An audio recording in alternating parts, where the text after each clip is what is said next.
नमस्कार, मी सचिन शिंदे।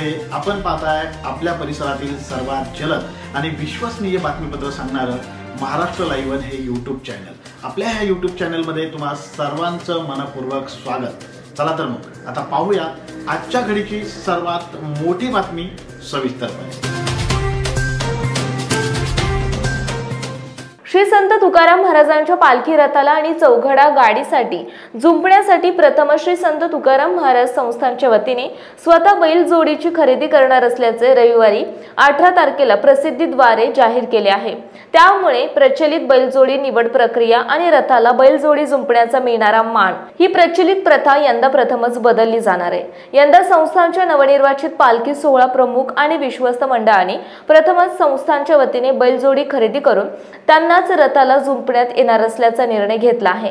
हा आश्चर्यकारक आणि ऐतिहासिक बदल असणार आहे। त्यामुळे जिल्ह्यातील परिसरातील श्री संत तुकाराम महाराजांवर श्रद्धा ठेवणारे शेतकरी आणि भाविक नाराज होण्याची शक्यता आहे।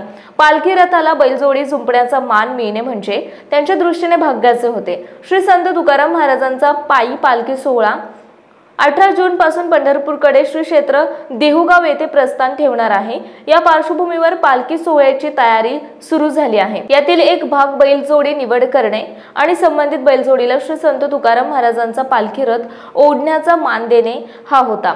महाराष्ट्र लाईव्ह साठी सचिन शिंदे, मावळ। आपल्या भागातील बातम्या पाहण्यासाठी यूट्यूबवर महाराष्ट्र लाईव्ह न्यूज चॅनलला यूट्यूबवर सबस्क्राइब करा आणि बेल आयकॉन प्रेस करा। तसेच आमच्या फेसबुक पेजला फॉलो करा।